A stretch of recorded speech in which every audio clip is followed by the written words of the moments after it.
Morning, praise the Lord. Today we are going to study about prayer. Now, prayer is a very powerful way to communicate with God. We communicate to God through prayer, and prayer is a privilege given to us to communicate with God. I say it is a privilege, and we have freedom now to pray, but in the future we will not have that freedom. Because when the rapture happens and the church goes up, there will be some people left who will not have that privilege or the freedom to pray. So I urge you to start praying right now. Start praying, start getting on your knees and praying. We need to pray for our families, we need to pray for ourselves, we need to pray for our government, we need to pray for the sick, we need to pray for our friends, we need to pray for our family members, we need to pray for the people who are still not knowing Jesus, who still need to come to Christ. We need to pray for our church, we need to pray for our elders. There are so many things that we need to pray for. So I urge you that you start praying, because this privilege will not be there for long, and Jesus is coming very soon. If God willing we are all taken with Jesus, then we don't have to worry, but we need to pray. Start praying for those who don't know Jesus. So it says that in James chapter 5 verse 16, the effectual fervent prayer of a righteous man availeth much. Here it says that the fervent prayer of a righteous man availeth much. It avails much, and it is powerful. Prayer is a very powerful tool. It's a very powerful weapon which we can use to destroy the works of the enemy. It can change generations, it can change the history, it can change the course of history, it can change the situations in your houses, it can change anything. Prayer is very powerful. Prayer is the most powerful tool against the enemy. Even the word of God is a very powerful tool against the enemy, and prayer, these two are very powerful tools against the enemy. So when we pray as ordinary people, because we are all ordinary people, but we have an extraordinary God who can move in ways which we cannot imagine and comprehend. And prayer is effective, and God hears our prayers. He hears the prayers of His people, and He acts on their behalf. Now when you're praying for yourself, He will act on your behalf. When you pray for somebody else, He will act on their behalf. So you're praying, you're blessing yourself, and you're blessing others as well when you pray for others.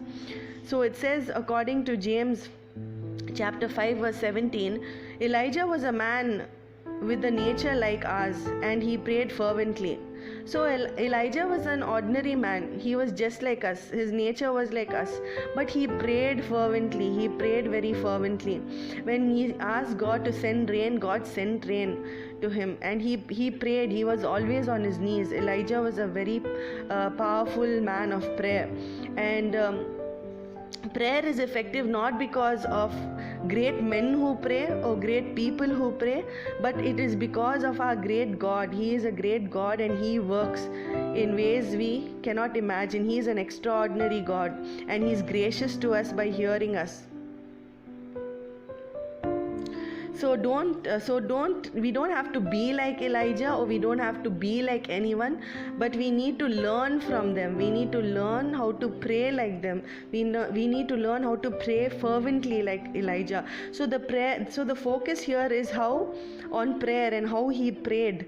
And it is not about us, it is about God. And the main ingredient of this verse is prayer. We need to pray fervently.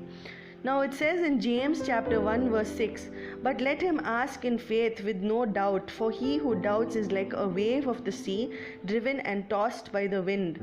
So when you pray in faith. Pray in faith. Do not have doubt in your heart, because when you doubt, you become unstable. You become like the waves of the sea, unstable. One day you are in, one day you are out. One day you have so much of faith, the next day you're down in the dumps. But that's not the way we should pray. We should have We should have faith when we pray, because God is moved by faith. Nothing pleases Him more than faith. If you lack faith, you have to build on your faith. Everybody has been given a measure of faith. So you have to build on that faith. You need to read the word. You need to stand on His promises. You need to be very firm. You need to be very firm and very persistent and very perseverant in this aspect. You need to keep your faith, because the devil wants to steal your faith. Don't let him steal it. You have to preserve your faith. It is very precious. You have to preserve your faith. Now it says in Matthew chapter 7 verse 7, ask and it shall be given to you. Seek and you shall find. Knock and it shall be opened unto you. So Jesus is saying, when you ask me, it shall be given unto you. Now when you're a child, you ask your father. You ask your father, Father, I want this. Daddy, I want this. I want that. I want this new toy. I want this new dress. So what is the problem in asking God, your heavenly Father? Some people say, no, God already knows what I need. Why do I need to ask Him? That's pride. That is not being humble under the mighty hand of God. When you have pride, you will ask such questions. But you need to humble yourself under the mighty hand of God and ask Him. If you need something, ask Him, and it will be granted unto you. And when you seek God, you will find Him. Whatever you seek of the kingdom, you will find. And knock and it shall be opened unto you. When you knock on that door of heaven, it will be opened unto you. It says in Ephesians 6 verse 18, praying always with all prayer and supplication in the Spirit, being watchful to this end with all perseverance and supplication for all the saints. So here it says we have to pray in the Spirit without ceasing. We need to be watchful and alert. We need to be perseverant.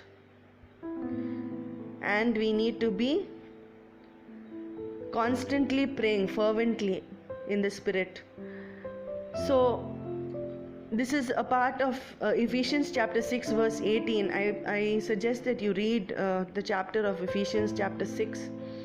And it says in 1 John chapter 5 verse 14, this is the confidence we have in approaching God, that if we ask anything according to His will, He hears us. So what is the will of God in your life? The will of God in your life is for you to have a good life. That is His will. He wants you to have a good future. He has planned a good future for you, and His plans towards you are not of evil. His plans towards you are for your good and for you to have a hopeful future. That is God's will for your life. It says in Jeremiah. So when it says that God gives you hope and a future. He will give you hope and a future.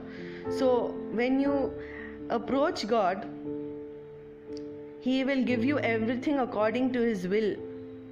So whatever is according to His will, He will grant to you. If it is out of His will, then you're not going to get it. But if it is according to His will, He will grant it to you. And believe me, whatever God's will is, that's the best for your life. There's nothing which is outside of God's will which will be good for you. And Jeremiah chapter 29 verse 12, it says, then you will call on me and come and pray to me, and I will listen to you. So God is saying, you call on me, I will come to you. You pray to me, I will listen to you. Which God will come to you? Tell me. You have to go to them. But here God is saying, when you call on me, I will come to you.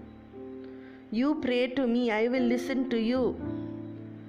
What a great God we serve. He's seated on the throne of heaven, and He's coming down to meet you, to listen to you, to listen to your prayers. He's sending angels out to protect you because you are the apple of His eye. He's sending out forces of angelic beings to fight for you, the armies of heaven. He is coming Himself down to meet you. What a beautiful verse that is. If you just meditate on it, you will understand how great our God is.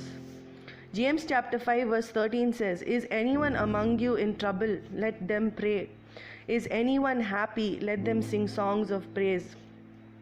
So if you are in trouble right now, start praying. Start praying. And if you're happy, start singing to God. Start singing praises to God. See, we need to be thankful for what we have. There are many people in this world who do not have what we have. We need to have a spirit of gratitude. We need to have gratitude, thanksgiving towards God. Because there are many people who do not even have shelter or food. They are in places where they cannot come out of. They are in situations where they cannot free themselves from. So we need to come to God with thanksgiving, and we need to bless His name and thank Him for what He's done and what He is going to do in our lives. So let us pray. Dear Abba Father, in Jesus' name I pray, Father. Father, you told us, you spoke to us today about prayer and how important prayer is, Father, that we communicate to you through prayer, Father. That through prayer we are able to move mountains, Father. Through prayer we are able to work in our lives, Father. Father, you build our faith, Father. You build the faith of your children, Father. I pray in Jesus' name that you give them strength, Father. Father, I pray in Jesus' name that you will bless them. Help them to pray, Father. Help them to pray. Help them, Father, to be the people that you have called them and chosen them to be. Father, we look to you for everything, Father. You are our Abba Father. We look to you for grace. We look to you for mercy. We look to you for strength. We look to you for faith. We look to you for hope. You are the hope, Father. You are our hope. You are our strength. We are not mighty in our own strength. We are ordinary people, flesh and blood. But you are our strength, God. I pray that your children will start praying to you fervently and build a relationship with you, a beautiful relationship with you, that you will bless them and you will anoint them and you will heal them, Father. In Jesus' name I pray. Amen.